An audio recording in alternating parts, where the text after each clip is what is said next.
중국 경제가 수입과 소비, 투자가 모두 줄고 금융시장까지 불안한 4단 브레이크에 걸렸습니다. 이에 국내 기업들이 중국 사업 전략을 새로 짜야 한다는 분석이 나왔습니다. 연기금이 코스피에서 대형주를 중심으로 보름새 1조 원 넘게 사들였습니다. 쌀때 사자는 저가 매수로 전체 기관 순매수액의 절반에 가까운 규모입니다. 회사채 시장의 투자 심리가 꽁꽁 얼어붙었습니다. 회사채 발행을 앞두고 실시한 수요 예측에서 미매각이 속출하고 있습니다. 부동산 재테크에 새바람이 불고 있습니다. 강남 대형 아파트를 팔고 강북의 소형 아파트를 여러 채 사들이는 일명 쪼개기 투자가 각광받고 있는 것입니다. 자세한 이야기는 잠시 후 투데이 포커스에서 알아봅니다.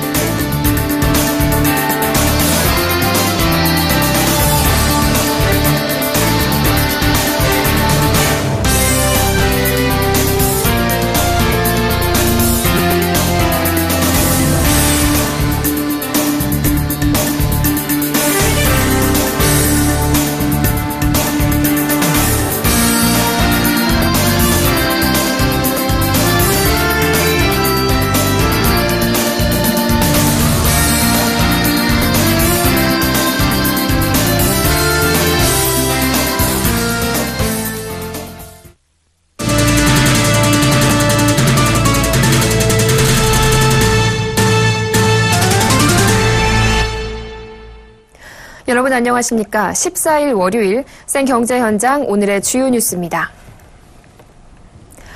중국 경제가 수입과 소비, 투자, 금융 등의 부분에서 제동이 걸렸다는 진단이 나왔습니다. 이를 반영해 국내 기업들이 중국 사업 방향을 시급히 재설정해야 한다는 조언이 나왔습니다. 정창신 기자가 전합니다. 대한상공회의소는 오늘 중국 경제 신창타이 시대 우리 기업의 대응 전략 연구 보고서를 통해 중국 경제를 진단했습니다. 이 보고서에서 중국은 세계 경제를 견인했던 2010년과 비교해 내년 수입 증가율은 22.1%에서 14.9%로 7.2%포인트 떨어지고 소비 증가율은 9.4에서 7.7%, 투자는 15.3에서 4.7% 감소할 것으로 진단했습니다. 특히 중국 경제의 수입 증가 속도의 감소를 지적했습니다. 중국이 소재 부품 산업을 육성해 중간재 수입을 중국산으로 대체해 나간다는 것입니다. 중간재가 대중국 수출의 73%를 차지하는 우리에게는 큰 위협입니다. 실제로 2000년 64.4%에 이르던 중국의 중간재 수입 비중은 지난해에는 49.8%까지 떨어져 15년간 14.6%포인트의 수입 대체가 이루어졌습니다. 중국의 소비 증가율 감소도 지적됐습니다. 중국은 최저임금 인상 등으로 소비 중심 성장을 꾀하고 있지만 주요 소비재 성장률이 절반 이상으로 떨어지는 등 쉽지 않은 상황입니다. 지난 4년 새 자동차 판매 증가율은 32.4%에서 6.8%로 25.6%포인트 감소했고 가전은 15%포인트, 의류는 13.2%포인트 감소했습니다. 대한상인은 소비 부진에도 대륙의 지갑을 열게 한 비결을 국내 전기밥솥 업체에서 찾았습니다. 2005년만 해도 422만 달러에 그쳤던 한국 전기밥솥의 중국 수출은 10년 새 4배가량 증가하는 폭발적인 성장을 기록한 것입니다. 또 이 보고서는 투자 증가율 감소도 주목할 것을 조언했습니다. 국내 기업들이 2000년대 중반까지 저렴한 인건비를 활용하기 위해 중국에 진출했지만 지난 5년간 평균 임금이 35% 정도 상승하면서 베트남과 인도 등 포스트 차이나를 찾아 공장을 옮기고 있다는 상황이라고 설명했습니다. 이에 따라 8조 달러에 달하는 아시아 인프라 시장도 적극 공략해야 한다고도 조언했습니다. 급격히 얼어붙고 있는 중국 금융도 리스크라는 분석입니다. 대한상인은 중국의 결제 방식 60% 정도가 외상거래라며 경기 둔화로 중국 금융기관들이 기업 금융을 더욱 조이기 시작하자 우리 기업까지 흔들리고 있다고 보고 있습니다. 최근 중국 경제의 성장세가 급격히 둔화되고 있습니다. 반면에 아시아 인프라 개발 은행이라든가 중국 도시화의 급진전 이런 것들이 우호적 환경들이 들어오고 있는데요. 우리 기업들이 적극적으로 변화에 나서야 될 때라고 생각됩니다. 중국판 뉴 노멀을 뜻하는 신창타이. 중국 경제가 빠르게 변화하면서 우리 기업들의 전략 리스트럭처링이 필요한 시점입니다. 서울경제TV 정창신입니다. 국내 연기금이 최근 코스피가 크게 하락한 이후 주식을 1조 원 넘게 사들였습니다. 금융정보업체 FN가이드에 따르면 연기금은 지난달 24일부터 이달 11일까지 15거래일 동안 유가 증권시장에서 1조 1,129억 원을 순매수했습니다. 이는 전체 기관 순매수액의 절반에 가까운 규모입니다. 같은 기간 외국인이 3조 4천여억 원어치를 순매도한 점을 고려하면 코스피가 저점인 1800.75포인트에서 1900선을 돌파하는데 연기금이 결정적으로 기여를 한 셈입니다. 전문가들은 중국의 기습적인 위안화 평가 절하 때문에 지수가 크게 떨어지면서 연기금이 장기적으로 투자 가치가 높은 대형주를 중심으로 매수에 나선 것으로 보고 있습니다. 실제로 연기금이 매수한 종목을 보면 삼성전자가 2,814억 원으로 가장 많았고 현대차, 기아차, LG디스플레이가 뒤를 이었습니다. 세계 경제가 마이너스 성장으로 위축되고 있습니다. 특히 자원 신흥국을 중심으로 경기 침체에 대한 우려가 확산되고 있는데요. 세계 경제가 흔들리면 대외 의존도가 높은 우리 경제에도 부담일 수밖에 없습니다. 앵커 리포트입니다. 세계 각국에서 마이너스 성장이 속출하고 있습니다. 국제금융시장과 블룸버그 통계를 보면 지난 1분기와 2분기에 마이너스 성장률을 보인 국가는 브라질과 캐나다, 일본, 러시아 등 6개국에 달합니다. 지난 1년간 플러스 성장률을 유지했던 중남미와 동유럽, 중동, 아프리카 지역은 올 들어 성장세가 0%를 밑돌며 마이너스로 돌아서기도 했습니다. 전 세계에 확산되고 있는 저성장 기조는 무엇보다 세계 교역에서 14%가 넘는 큰 비중을 차지하는 중국의 경기가 둔화하고 있는 것이 주된 원인입니다. 최대 원자재 수요국인 중국의 경기 둔화로 원자재 가격이 급락하고 글로벌 교역이 줄면서 세계 경제가 휘청이고 있습니다. 한국무역협회에 따르면 올해 상반기 세계 교역액은 1년 전보다 11.9% 줄어 글로벌 금융위기 이후 최대폭으로 줄었습니다. 글로벌 성장 동력이 떨어지면서 국제 신용평가사들은 올해 세계 성장률 전망치를 하향 조정했습니다. 피치는 올해 세계 GDP 성장률 전망치를 0.2%포인트 낮춘 2.7%로 제시했고 무디스는 지난달 말에 주요 20개국 성장률 전망치를 3.5%에서 3.3%로 내렸습니다. 옥스퍼드 이코노믹스는 이보다 더 암울한 전망을 내놨습니다. 실제 중국의 근본 성장률이 4% 수준인데다 중국의 위안화 절하와 주가 폭락 사태 등을 고려하면 세계 경제 성장률이 2% 아래로 추락할 수도 있다는 것입니다. 통상 세계 성장률이 2%를 밑돌면 세계 경기 침체를 의미합니다. 세계 경기가 위축되면서 올 들어 신용등급이 강등되는 국가도 속출하고 있습니다. 자원부국인 브라질과 러시아는 최근 국제유가 등 원자재 가격 추락으로 신용등급이 투기등급으로 추락했습니다. 일본의 신용등급은 경제성장 부진으로 피치에 의해 A+에서 A로 한 단계 떨어졌습니다. 우크라이나는 신용등급이 채무 불이행 직전 수준으로 강등됐고 저유가로 경제가 파탄 지경에 이른 베네수엘라 역시 우크라이나와 비슷한 수준입니다. 이 밖에 나이지리아, 가나, 앙골라 등 아프리카의 자원 수출국들과 카자흐스탄, 오스트리아 등도 신용등급이 모두 하락했습니다. 서울경제TV 정한입니다. BNK캐피탈 악재와 정부의 구조조정 드라이브로 인해 회사채 시장의 투자 심리가 꽁꽁 얼어붙었습니다. 최근 한진그룹과 GS에너지에서 회사채 발행을 앞두고 실시한 수요 예측에서 미매각이 발생했습니다. 이 같은 현상은 최근 BNK캐피탈이 수백억 원대 렌탈 계약 분쟁에 휩싸이면서 촉발됐습니다. NH투자증권은 기업들의 실적 둔화 우려가 커지는 가운데 최근 금융당국이 적극적인 구조조정을 추진하겠다는 입장을 강조해 회사채 시장의 불확실성을 높이고 있다고 분석했습니다.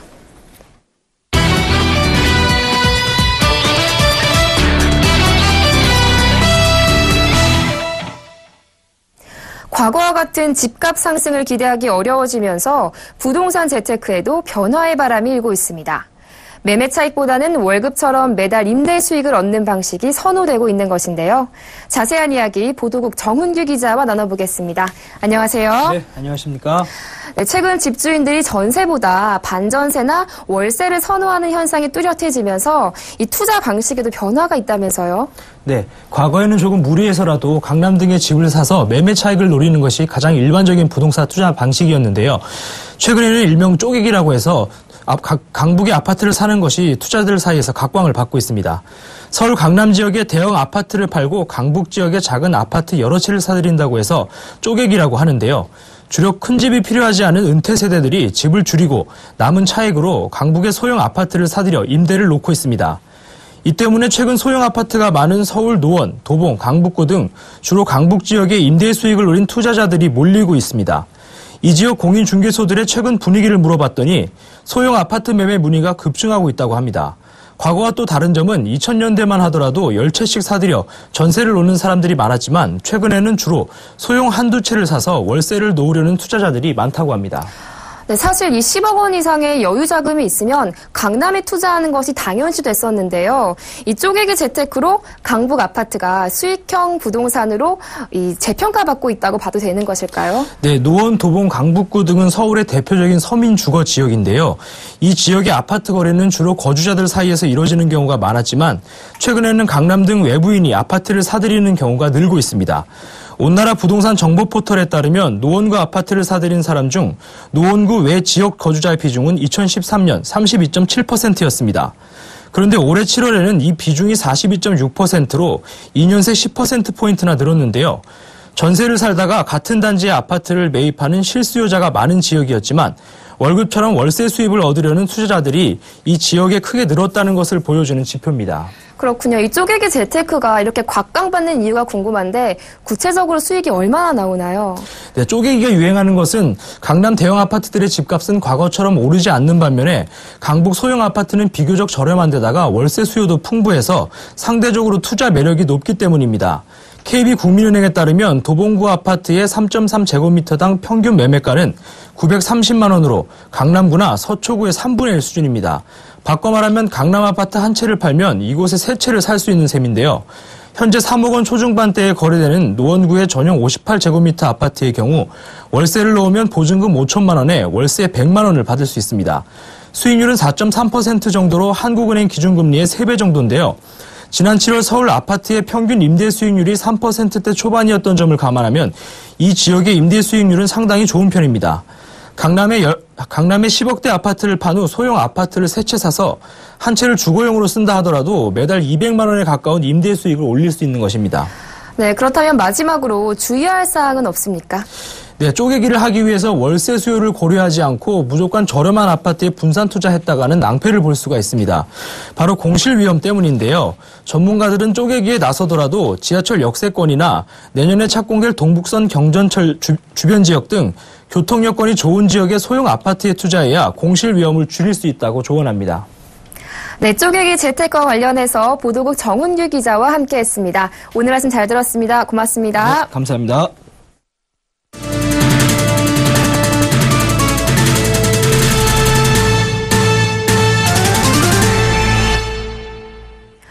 네이버가 로보틱스, 모빌리티, 스마트홈과 같은 하드웨어 분야에 향후 5년간 1,000억 원을 투자하며 영역 넓히기에 나섭니다.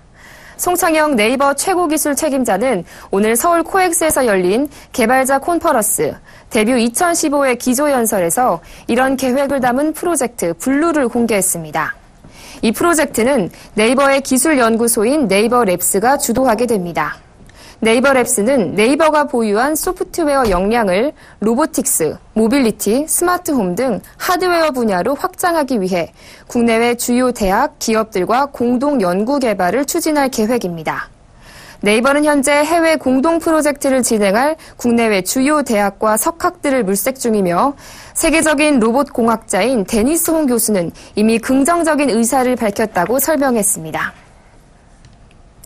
이라크 신도시 건설 공사를 하고 있는 한화건설이 선수금 2,400억 원을 받았습니다. 이번 선수금 수령으로 한화건설은 이라크 신도시 건설 공사에 한층 더 박차를 가할 것으로 보입니다. 이보경 기자가 전합니다. 한국형 신도시 수출 1호로 주목받아온 한화건설의 비스마야 신도시 사업이 속도를 높이고 있습니다. 한화건설은 지난 4월 수주한 2조 4천억 원 규모의 비스마야 신도시 사회기반 시설 공사 선수금 2,400억 원을 받았습니다.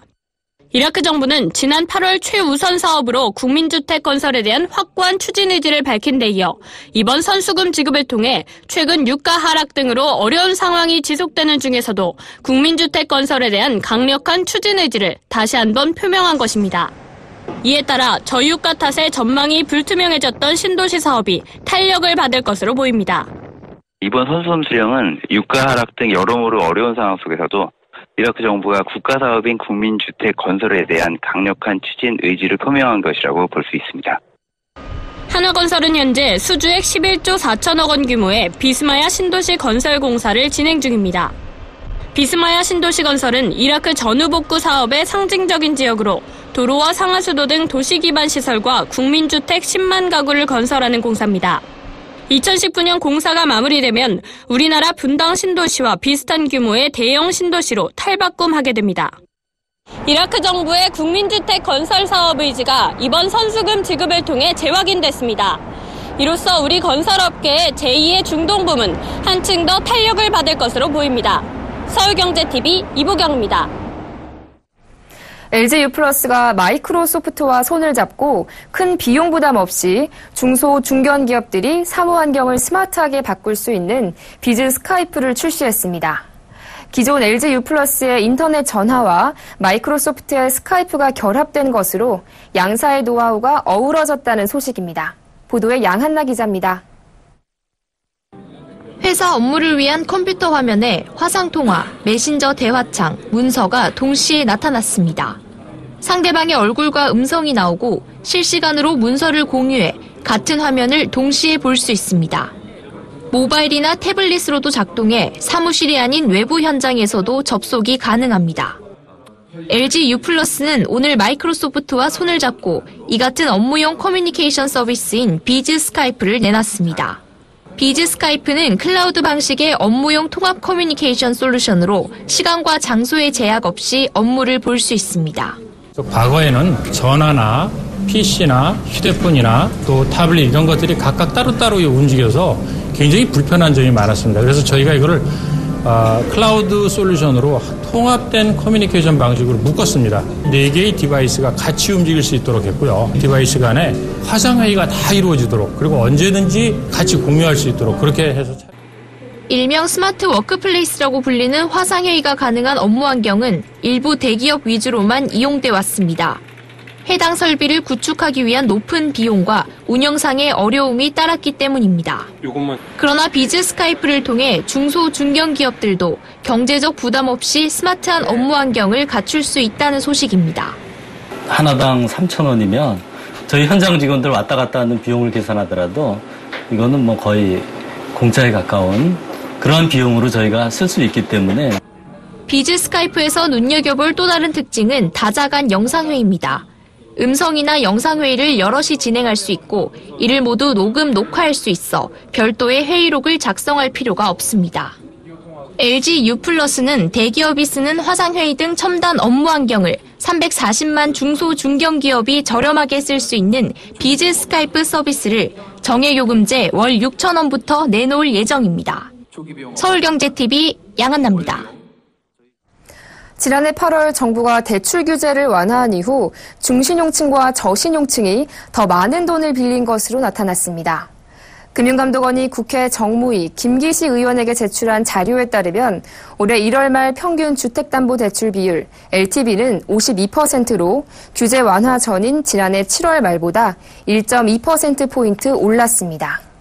신용 등급별로 보면 1등급에서 3등급의 평균 LTV 비율이 48.8%에서 50.1%로 1.3%포인트 오르는 동안 4등급에서 6등급은 52.6%에서 54.3%로 1.7%포인트, 7등급에서 10등급은 54.7%에서 56.3%로 1.6%포인트 올라갔습니다. 이는 저신용자들이 대출 규제 완화를 이용해 더 많은 돈을 빌렸다는 의미입니다. 반면 총 부채 상환 비율 DTI는 규제 완화 전인 지난해 7월 말 36.5%에서 올해 1월 말 평균 36.4%로 0.1%포인트 되레 낮아져 큰 영향을 미치지 못했습니다. 미국의 금리 인상 여부에 전 세계 금융시장의 눈이 쏠린 가운데 펀드 투자자들도 과거와 다른 투자 패턴을 보이며 경계심을 나타내고 있습니다.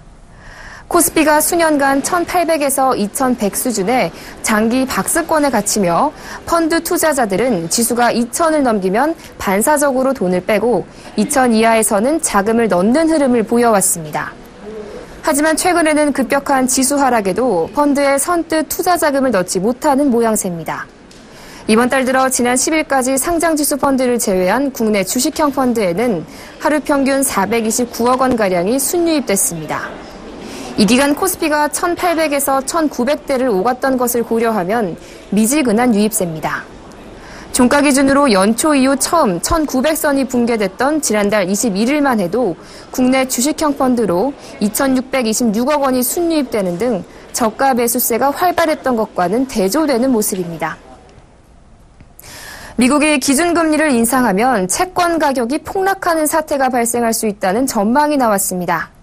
영국 파이낸셜 타임스는 금리 인상 때 가장 방향성을 예측하기 어려운 자산은 채권이라며 채권 시장의 유동성이 약해진 상황에서 채권 금리가 갑작스럽게 높아지면 채권 값이 폭락하는 금융사고가 나타날 수 있다고 경고했습니다.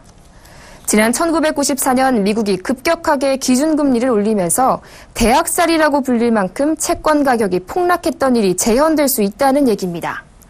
채권금리와 가격은 반대로 움직이는데 연준이 기준금리를 올리면 채권금리는 자연스럽게 높아지고 가격은 떨어지게 됩니다.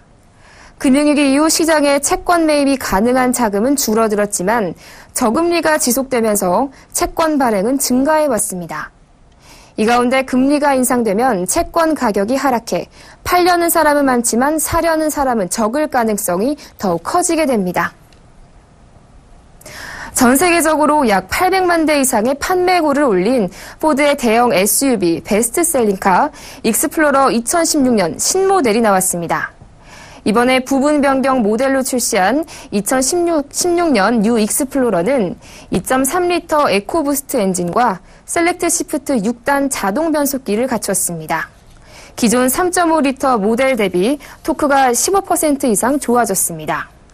달라진 라디에이터 그릴에 LED 헤드램프를 상향 배치하고 낮아진 루프렉으로 다부지면서도 세련된 모습을 구현했습니다.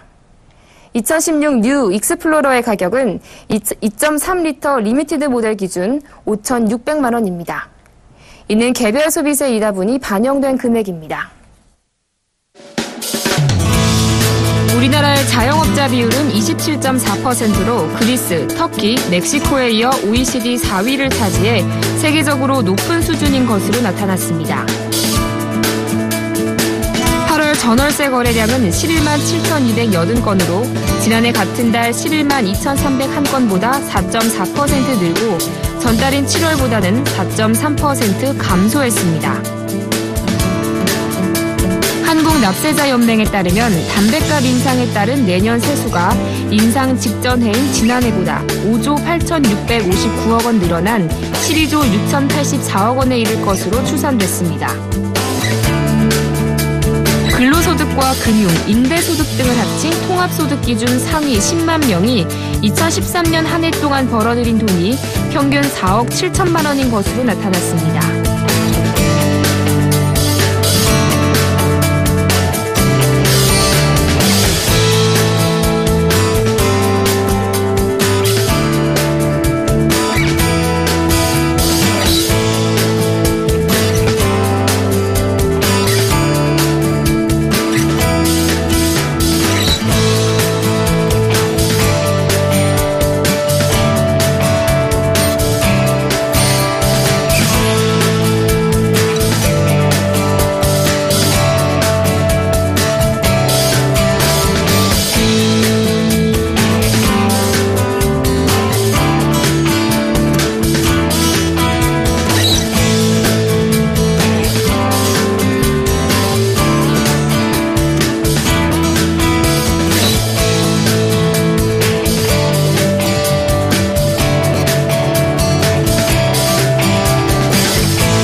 벌써 9월도 셋째 주가 시작됐습니다. 성큼 다가온 가을을 즐기기 좋은 날씨인데요.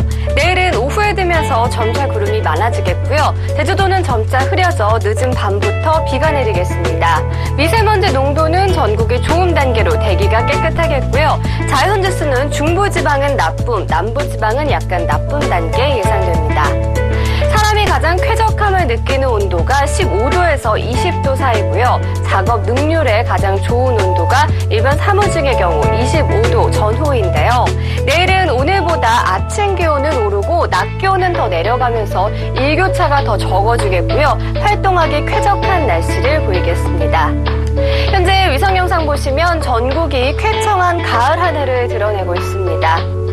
내일은 동해상에 위치한 고기압의 영향을 받다가 점차 그 가장자리에 들겠고요. 제주도는 점차 제주 남쪽 해상에서 다가오는 기압골의 영향을 받겠습니다. 자세한 지역별 날씨 나절 예보로 알아보겠습니다. 전국이 맑다가 오후부터 점차 구름 많아지겠습니다. 서울 17도에서 28도, 대전 15도에서 26도로 오늘보다 일교차가 작겠습니다. 중부지방 중심으로 오후에 자외선이 강하겠고 속초 14도에서 22도, 강릉 15도에서 23도 예상됩니다. 제주도는 늦은 밤부터 비가 시작돼 점차 영남 해안으로 확대되겠고 낮 기온 광주 27도, 대구 25도 예상됩니다.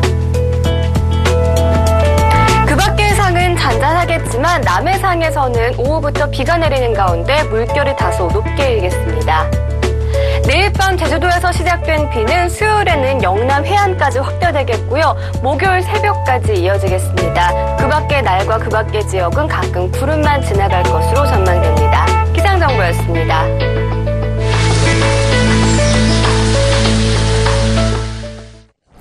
돌고래호 전복사고 열흘째인 오늘 12번째 사망자의 시신이 수습됐습니다. 하루빨리 남은 실종자 6명도 가족의 품으로 돌아가길 기원합니다. 생경제 현장 여기서 마칩니다. 시청해주신 여러분 고맙습니다.